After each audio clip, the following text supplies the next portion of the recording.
Добрый день, уважаемые читатели, зрители, репортер Гейджей. Мы приветствуем вас. Мы находимся в госрезиденции, где должно пройти заседание Джорджа Кенеша с участием депутатов 6-го созыва. Сообщают, что кворум собрался, на месте более 50 депутатов, включая Аиду Касмалиеву,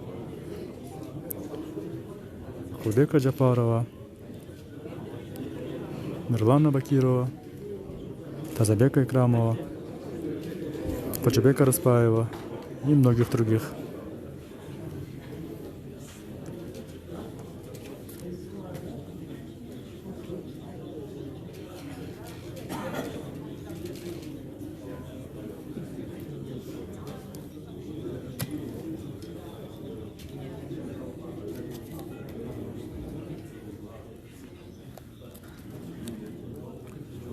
Более подробно о том, что происходит на заседании в госрезиденции, вы можете читать на сайте Репортер KG, кыргызская русская версия.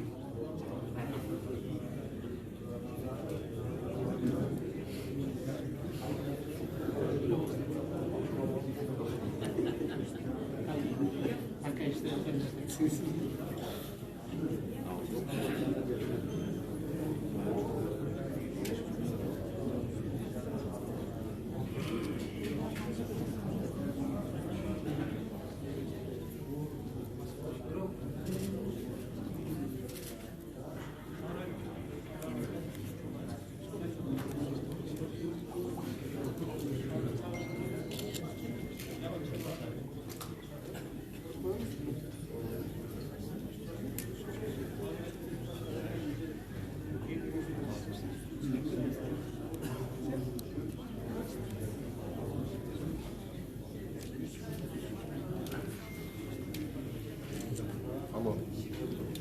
Здорово. Да.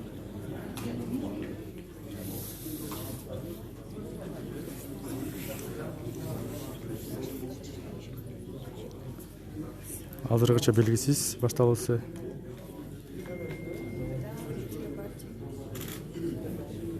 На повестке дня сообщает, что 3 вопроса. Это присяга нового депутата Джорджа Кенеша. Нам пока неизвестно, с какой он фракции. Также вопрос структуры и состава правительства. И, если не ошибаюсь, вопрос введения чрезвычайного положения в Бишкеке.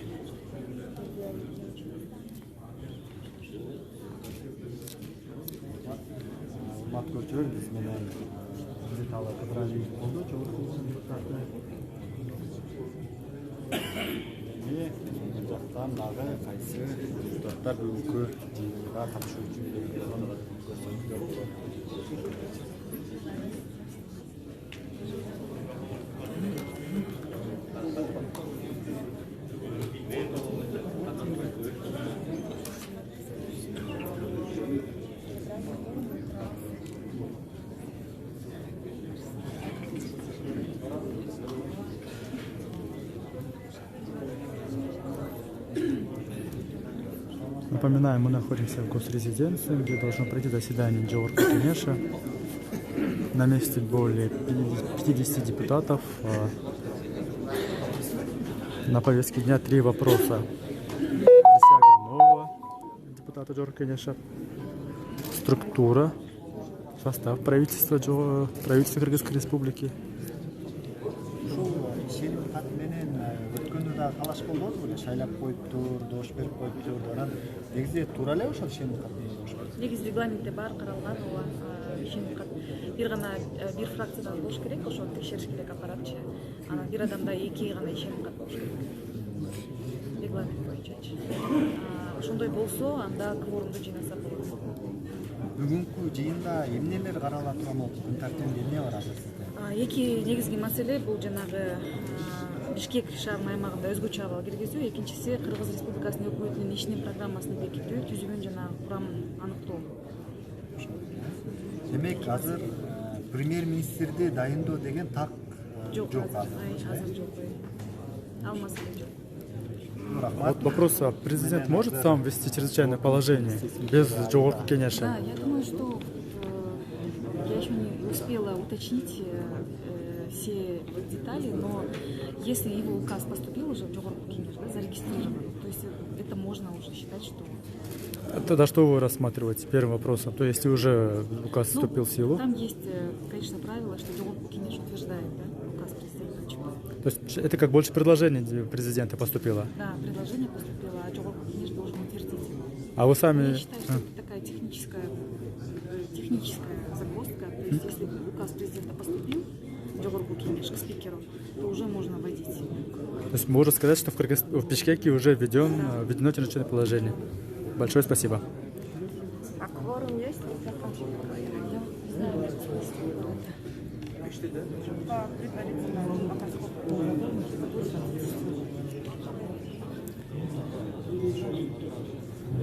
Вице-спикер Аида Касмалиева сказала, что можно считать, что чрезвычайное положение в Бишкеке уже введено. Его, конечно, обеспечивает явку.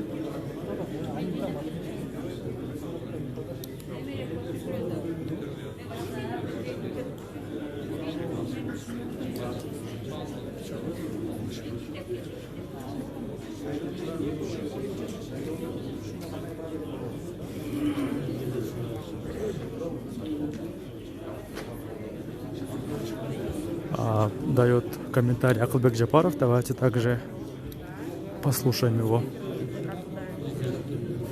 Указы чыкты эле Бишкек шаар боюнча ошону бекитип берсек деген сунушту мен киргизейин деп атам. Анан калганын болсо парламенттин спикери айтып берет, бүгүнкү талкууга кайсы суроо талаптар коюлат. Өткөнкү жыйында тилекке каршы мен келбей калдым. Кайсы жерде эмне болуп атканын билген эмес экенмин. Азыр келдик, эми тактап көрөбүз. Бүгүн жаңы спикер бар экен, премьер бар дейт. Ошолор повестка дняны айтып берет деп атам. Кворум болуп деп ойлойсузбу бүгүн? Кворум бар деп атышат, доверенностьтер келди дейт, залда отурган кишилер келди дейт. Азыр эми баарыңыздар сиздер менен чогуу көрөбүз деп канча киши келди, канча эмне болдугун аны спикер же вице спикер бирип айтыш керек. Эмнеге чогуу Мен мисалы эң биринчи эле күндөн баштап шайлоо болбой калды дегенден бери баарын айтып атат. Вице спикерлерге дагы өткөзгүлө. Чогулайлы өткөзгүлө. Биз ушундай нерсе башыбыздан далай жолу өткөн. Бир эмес эки революция баштан өткөн.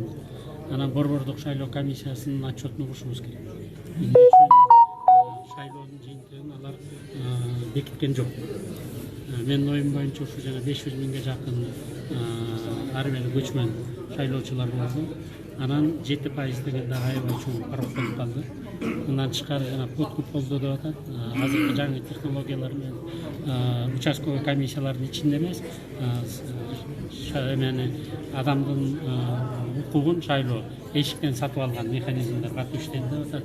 Ошо болгон фактылардын баарын чогултуп, керекпи биздин парламент жаңы шайлоо болоордун астында ушундай жат көрүнүштүн баарын жокко чыгарып, анан борбордук шайлоо комиссиясы менен жаңы шайлоону мына 45 күндүн ичинде кайра өткөзүш керек эле деп убакыт өтүп атат. Азыр ошо суроолор талкууланат деп атам. Азыр саясий кризис болуп атат. Анан мындан чыгуунун жолун кандай жолун көрүп атасыз? Жолун эми бүгүн ушу талкуулайбыз деп атам. Өзүңүздүн жеке пикириңиз? Мен жеке пикирим ынтымакка келиш керек. Ынтымакка келиш керек, мыйзам иштей башташ керек. 2005-жылы дагы, 2010-жылы дагы тилекке каршы ушундай башыбыздан өткөн. Баары ынтымакка келип, бийликтегилер дагы, бийликке келем дегендер дагы, бийликтен кеткендер дагы чогуу отуруп, эл менен чогуу элдин талабын аткара баштаганда, анан тынчтык орногон. Бул жакта президенттин импичменти мындай сөз болгон жок да? Азыр повесткада мен көрө элекмин, айтып атпайм, повестканы бизге бере элек. Бирок биздин айрым депутаттар чогулуп алып ошондой суроону биз талкууладык деп атат. Азыр эми кат жүзүндө келе турган болсо аны дагы биз карап көрөбүз. Сиздин жеке пикириңиз кандай ага? Мен документтерди көрө элекмин. Документтерди көрсөм анан айтам. Буга чейин депутаттар чогулганда келдиңизби сиз дагы? Жок, тилекке каршы мен билген жокмун. Кайсы жерде эмне болгон. Мына бүгүн дааны айтышты, мен бүгүн келдим. Дузукта өткөн жыйын мыйзамдуу эмес? Эми кворум болуптур, чогулуштур. Демек мыйзамдуу болду да. Спикер Сизге кысым жасалып атат деп айтып эле, чынбы ошол? Жок, бизге кандай кысым жасалат? Коркуто Руки выкручивает деп айтып атышпайбы? Ким айтып атат? Ошондон сурасаңыз болмок. Азыр биз мына баарыбыз эле келдик жерге. ошондуктан азыр ар бири өзүнүн милдетин так аткарыш керек да. Мыйзам чыгаруу палата өзүнүн функцияларына жараша өзүнүн функцияларын, аткаруу бийлик мыйзамды аткара турган болгондон кийин ошо мыйзамды баардык Кыргыздын территориясында аткарганга алар иш аракетин жасашат. Буга чейин неге чогулуп алган жоксуң? Ал эми спикерден сураңыздар да. Бизден муну чогулта турган 40 кишинин катарына мен 2 жолу кол коюп бердим да. Звучат ряд фамилий на пост премьер-министра. Умурбек Бабанов, Садыр Жапаров. Кого вы, скажем, поддерживаете больше? Я так понял, премьер-министр сегодня будет обсуждать у премьер-министра программу. Программ. Уже, да. Да. А другие какие фамилии, я еще не в курсе. Я знаю, что в прессе звучат очень многие фамилии, в том числе некоторых послов и так далее. Ну, я считаю, посмотрим. Сейчас давайте увидим повестку дня, и мы тогда поймем. Но пока не говорили, да, вам? Пока не говорили, на руки мы ничего не брали. Насколько я понял, на прошлом заседании мои коллеги избрали спикера и избрали премьера. Но при этом спикер здесь, он как бы признан. Ну, премьер-министр, которого также избрали до стуки, его не признают. Ну так не бывает же, ребята. Мы давайте законодатели же. Мы должны сейчас взять законы, постановления и потом вам сказать. Хорошо. Есть же регламент ЧОР, конечно, есть закон. Если это все законно, значит это закон. Если незаконно, то это незаконно, но это будет уже решать суд. Да, спасибо большое. Скажите, пожалуйста, можно один вопрос? Нет, что с кворумом?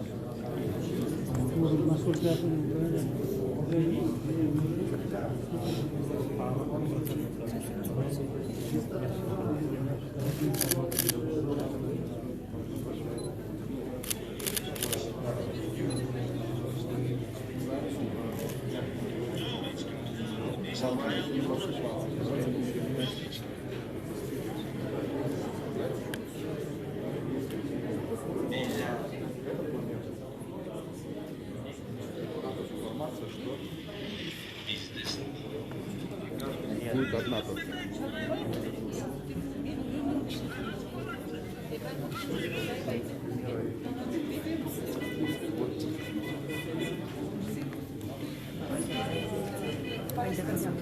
Повестка дня. Первый вопрос – это присяга нового депутата. И второй вопрос – это Өзгөчава на территории Бишкека. И третий – это утверждение программы и состава правительства. Все-таки в составе правительства, например, все-таки будут его программу рассматривать, да? Да, есть программа. Какие кандидатуры? Кандидатуры на премьера? Да. Здесь совсем не рассматривается, то есть нет кандидатов. Наверное, сейчас со спикером тоже будем уточняться. Считается, как бы, что до стуки он был уже утвержден, Садыр Жапаров. Потому что в повестке как бы определение, что утверждение программы и состава. Коалиция большинства выдвинула Садыр Жапарова, получается, до стуки, да, официально? Да. Сегодня его будут утверждать. И программу, и состав программы. А вы его будете поддерживать? Я нет, я написала заявление, свое обращение, и хочу тоже обратиться к коалиции, чтобы пересмотрели это решение, потому что у меня есть другие предложения, учитывая 3 последних дня, последний день вчерашний, что нужен человек, который объединит всех, и самое главное, который не принадлежит никакой партии, никаким политическим силам, который способен провести выборы спокойно, своевременно, и чтобы человек, который премьер-министр, он не влиял на исход выборов, парламентских выборов. По вашему мнению, кто это может быть? Какие фамилии конкретно? Ваши предложения? В СМИ появляется фамилия Аликбека Джекшенкулова. Мне очень нравится вот именно такой человек, потому что, например, по спикеру, по Мухтабеку Юсуповичу совершенно не было никаких претензий ни от каких сторон. То есть нам важно сейчас прийти как обществу к консенсусу, чтобы и спикер, и премьер-министр не вызывали ни у каких сторон какие-то претензии или недовольства. Айдай токтойчу дагы бир жолу. Ошол демек азыр программасы анан өкмөт мүчөлөрү эле каралап турбайбы? Ал тиги мыйзамдуу эле болуп калган турбайбы достуктагы? Да, ошентип айтылып атат, бирок анын баардыгы азыр эгерде кворум топтолуп, жыйын болсо аны такташ керек. Суроолор берилиши керек. Бирок программада ошондой. Кворум азыр 46 депутат, бул жерде бирок 6 доверенность. Бирок өткөндө дагы легитимность жөнүндө сөз чыккан, доверенность менен болобу, болбойбу, ошонун баарын тактап поименно айтыш керек, кайсы депутат отурат залда, жана доверенность кимде, кайсы фракциядан. Ошону ачык жазып алышыбыз керек, силер да такташыңыздар керек. Себеби дегенде регламентте жазылган бир депутат өзүнүн фракциясынан эки гана ишеним кат ала алат, андан ашыкча ала албайт, жана башка фракциядан ала албайт. А кто дал доверенность, вам известно уже? Нет, вот нужно уточнить, и это нужно делать в прямом эфире во время заседания. Хорошо, спасибо большое. Кимден талап берген көрсөтүш ыктымал. Садыр Нургожоевич Жапаров деп айтылат, плачевник, биринчи прокурор. Сказали, что 6 депутатов уже предъявили свои доверенности, то есть вместо них будут другие люди и другие депутаты.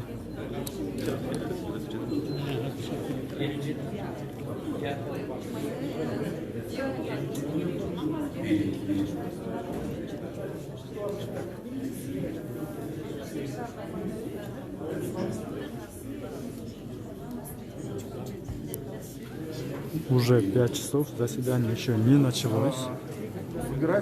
На месте более 50 депутатов. Так, вот тут они сидят. Спикер может внести. Другая часть в холле резиденции.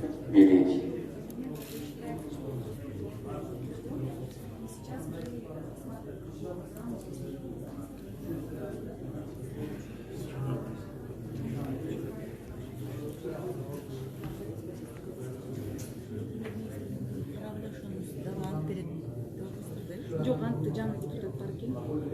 Ошону берет. Собирается на свою повестке дня. 3 вопроса.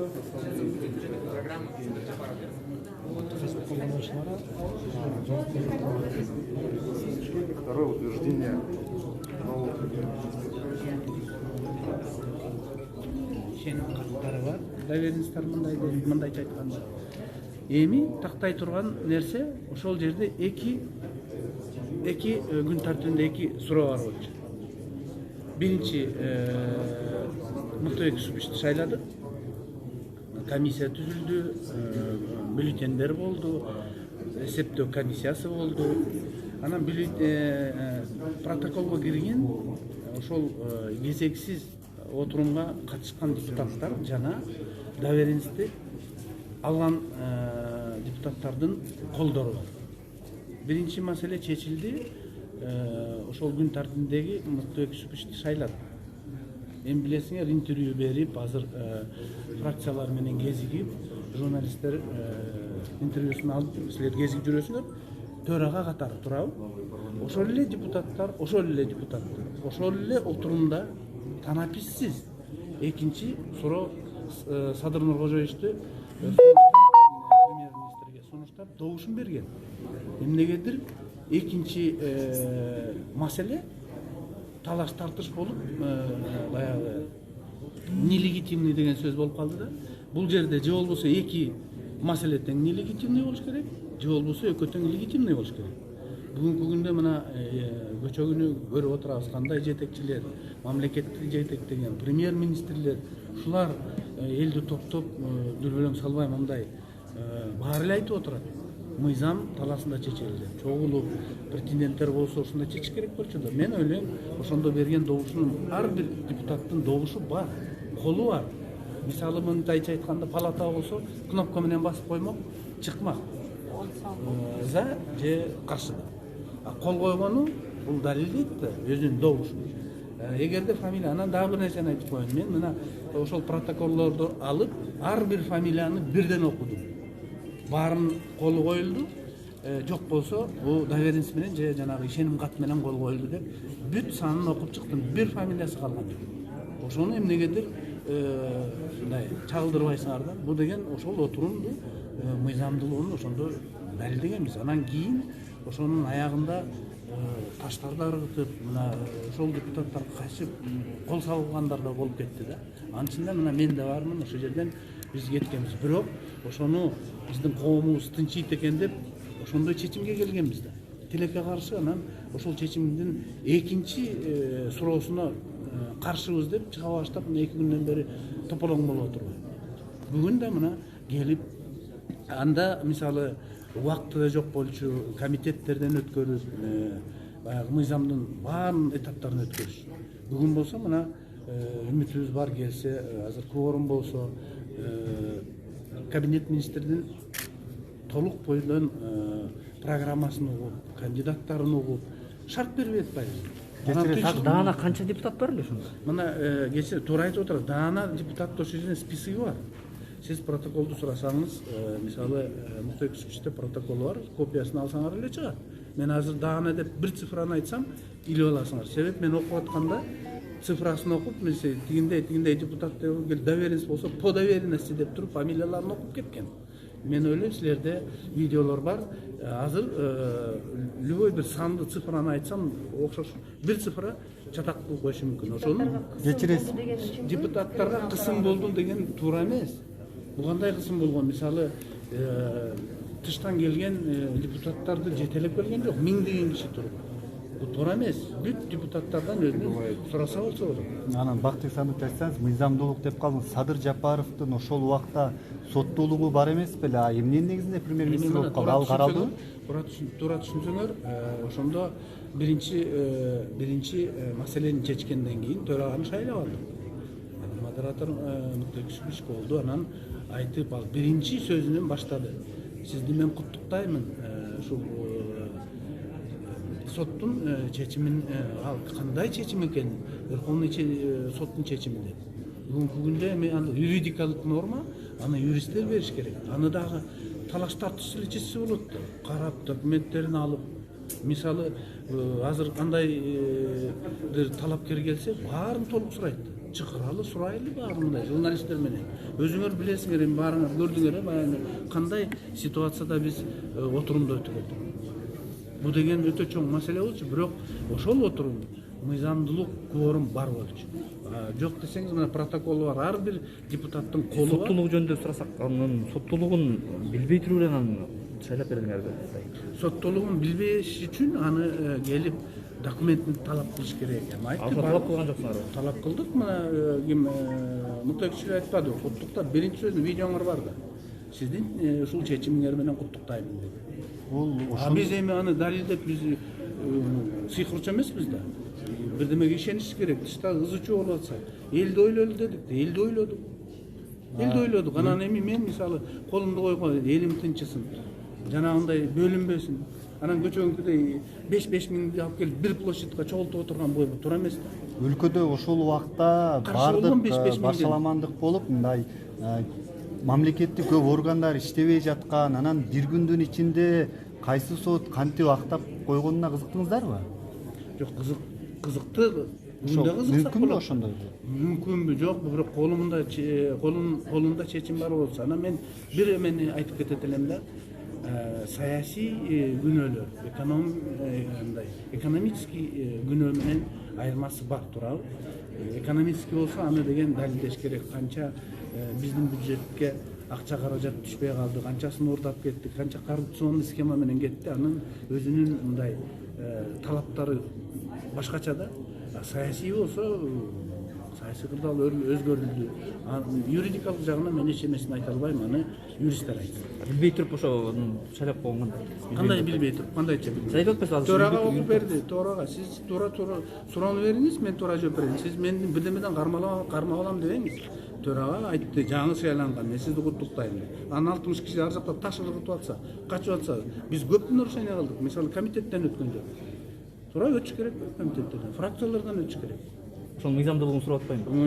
Ошондой кылыш керек болчу. Бирок ошол татаал кезде ошондой чечимге келдик да. Тышта кырыл мушташып атышса. Демек саясий чечим болду ошондо. Саясий эмес, бул жогорку кеңештин чечими болду. Мен дагы бир жолу айтып атам. Кворум бар болду. Калган эми өзүңөр көрүп атасыңар. Бирок аны силер эмнегедир биринчи маселесин туура айтып отурасыңар. Шайланды деп. Төрага. Экинчи маселеси туура эмес, кворум жок. Кандай болбойт да. Же эки чечим бир болуш керек, мыйзамдуу, же эки чечим тең, мыйзамдуу эмес болуш керек. Жогорку сот.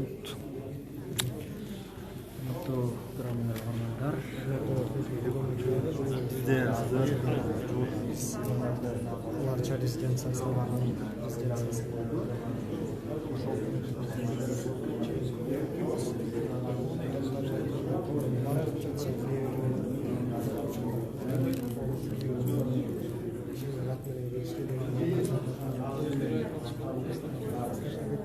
жогорку кеңештин кезексиз жыйынында бишкек шаарында өзгөчө абал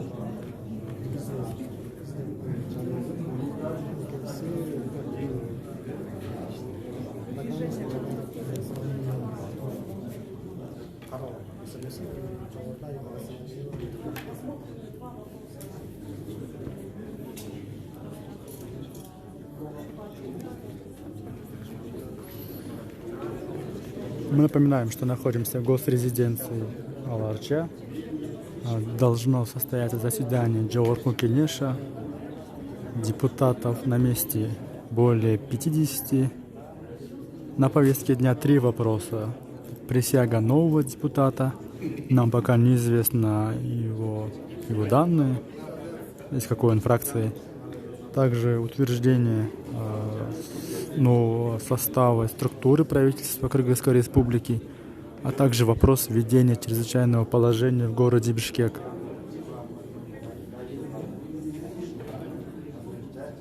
На сейчас заседание еще не началось. Сообщают, что не все депутаты прибыли в госрезиденцию. Ряд нардепов отправили доверенности. Мы пока ждем.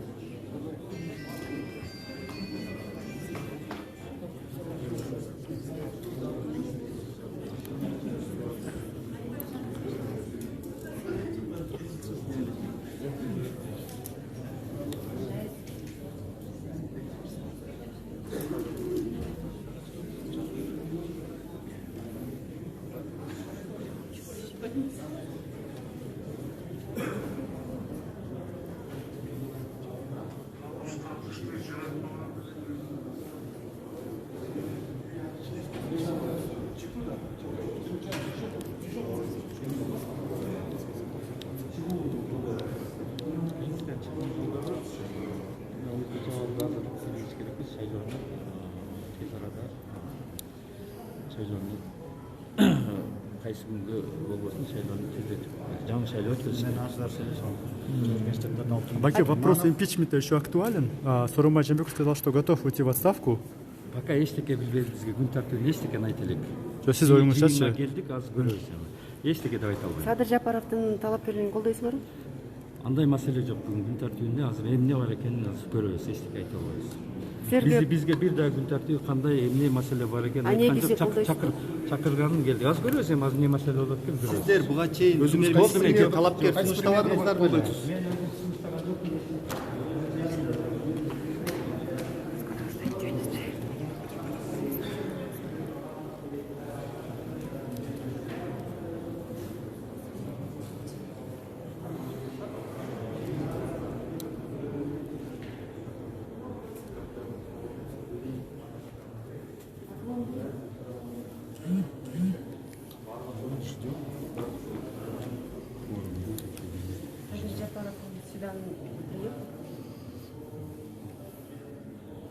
Нам надо самый главный кворум решить.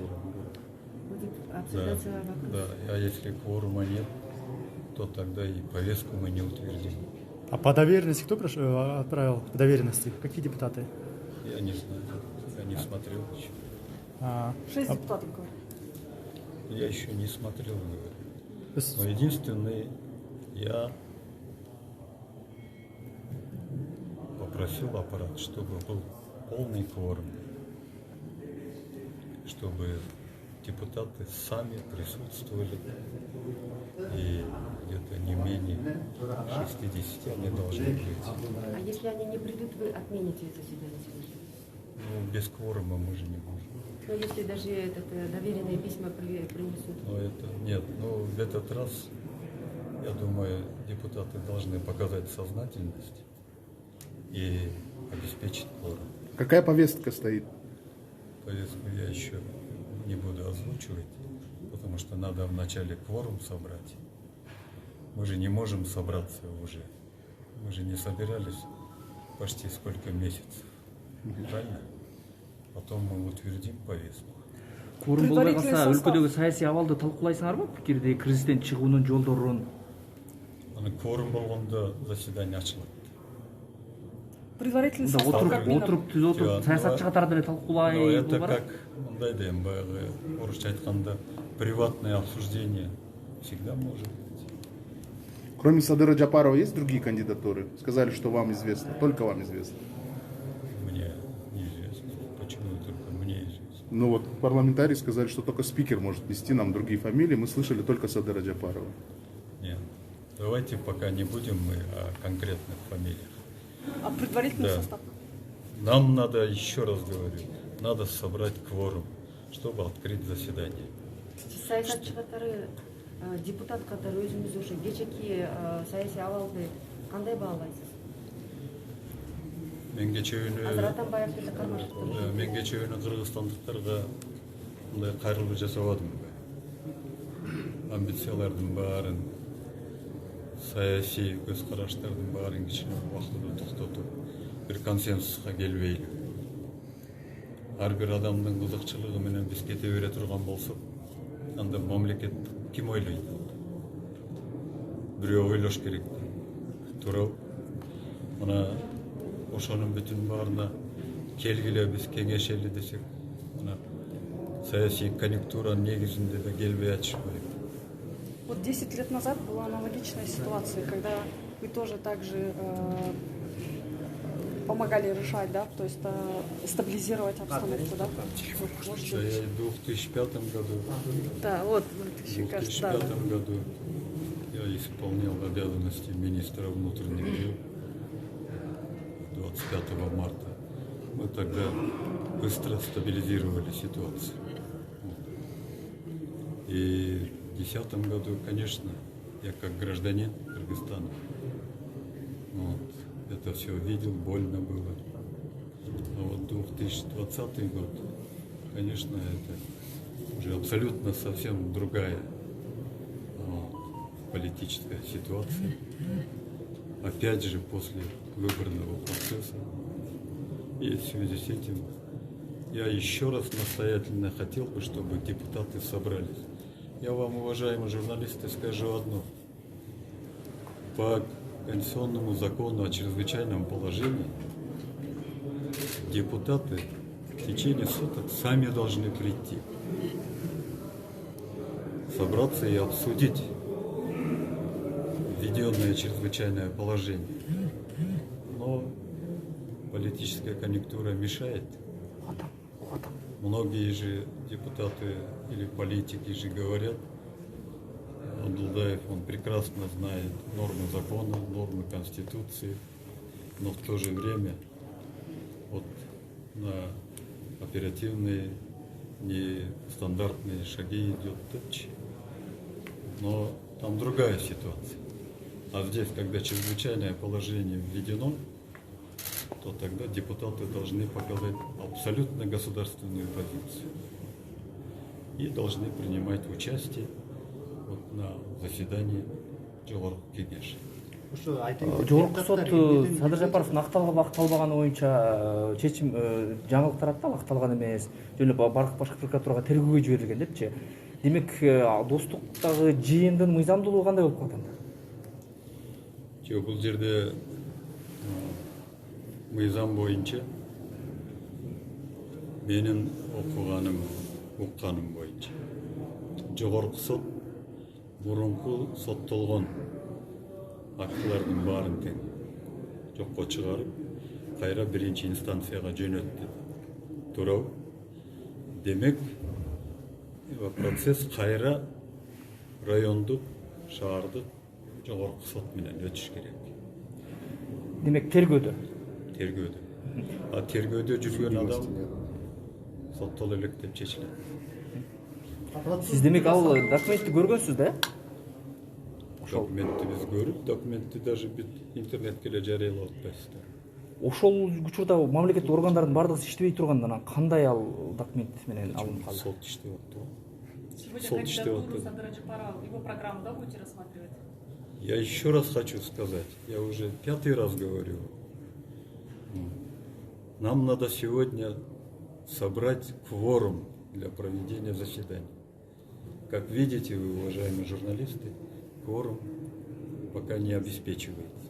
Вот когда кворум соберется, тогда парламент будет полноценно функционировать и начнет работу. И комитет, А если кворум и вообще не будет коалиция. собираться в эти дни? До скольки Какие ждать меры будем? принято? До скольки будем ждать?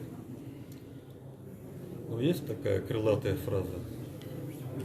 До победного конца будем ждать. Ошол депутаттарды дагы коркутуу, үркүтүү менен алып келген достук каналына достук мейманканасына деген башка депутаттардын да тобу айтып чыкпадыбы сындап? Эми ал депутаттарда информация болсо да ачыкка чыгарып коюш керек. Ушундай болгон депчи. Эмне себептен кворум болбой жатат? Сизге белгилүү да. Эмнеге келбей жатышат? Эмнеден улам? Кайсы депутаттар? Мен депутаттар үчүн жооп бере албайт экенмин. Ошо эмнеге келбей жатышат? Аны өзүлөрүнөн сурашыңар керек. Эмнеге келбей атасыңар? Мен дагы бир жолу айтып атпаймынбы?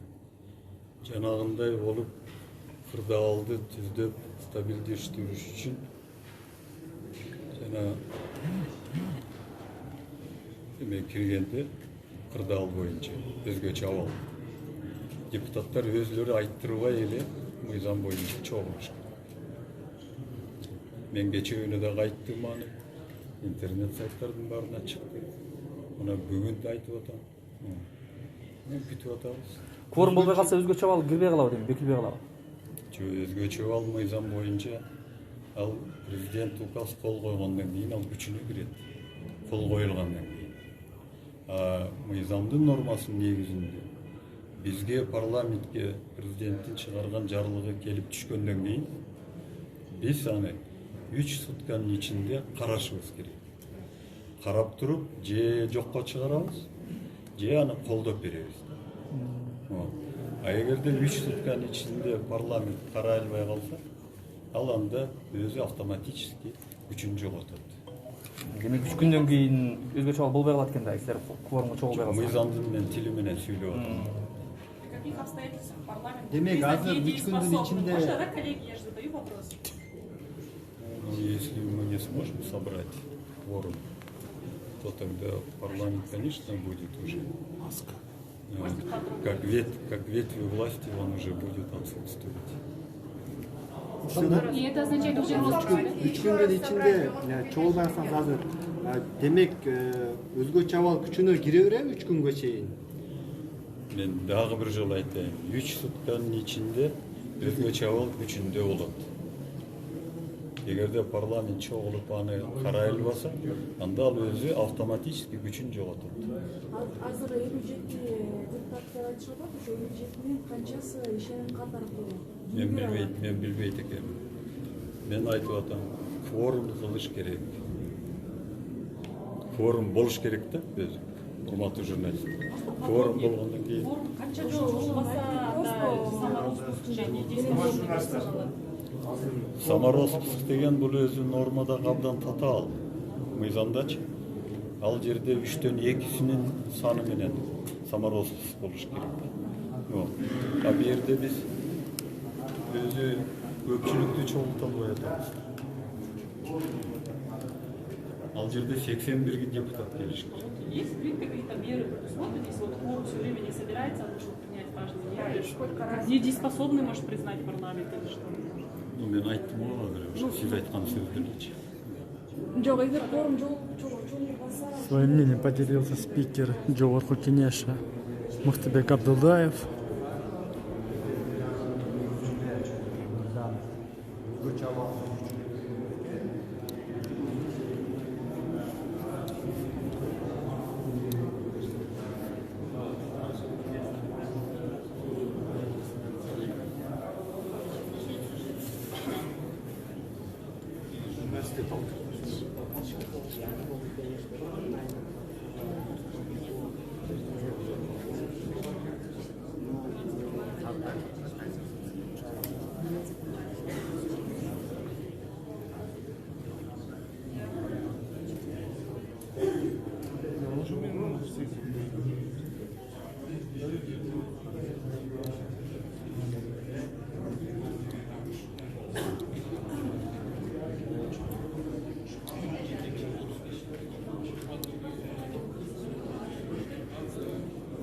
Почему-то нам сообщили, что кворум уже собрался, что спикеру пора занимать свое место, но мы видим, что ситуация не сильно изменилась.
Азыргыча өлүдөй депутат бар деп айтышты бизге.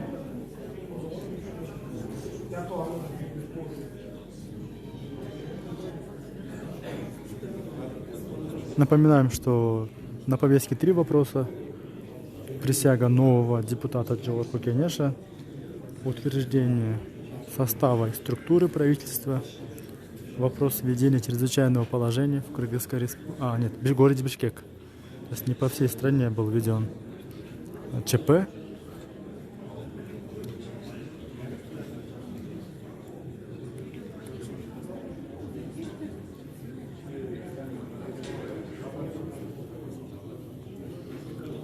Как сказал исполняющий обязанности спикера Мухтарбек Абдуллаев, кворум будем ждать до победного. А ведь уже 5:30.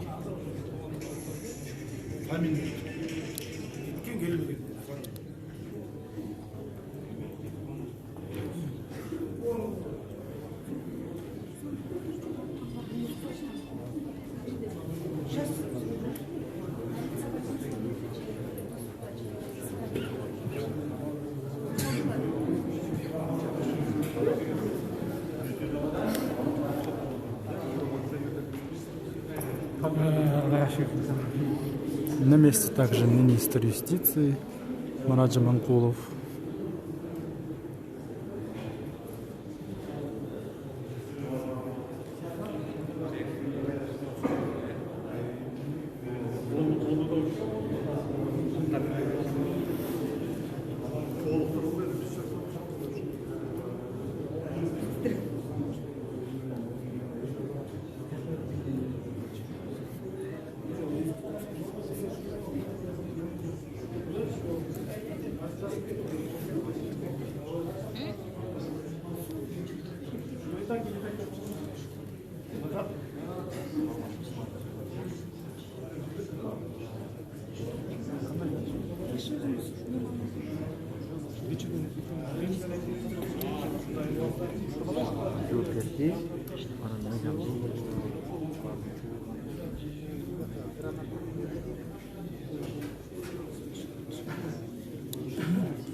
Уважаемые читатели и зрители «Репортер KG», мы предлагаем прервать наш прямой эфир и вернуться к эфиру, когда соберется сам кворум или не соберется. То есть мы уже ждем больше часа, депутатов больше не становится. Напоминаем, мы находимся в госрезиденции Аларча, где должно пройти заседание Жогорку Кенеша. На повестке вопросы присяга нового депутата, вопрос утверждения состава и структуры правительства, вопрос ведения ЧП в Бишкеке. Спасибо, что были с нами. Мы вернемся к эфиру буквально через полчаса, возможно. Может больше. Спасибо.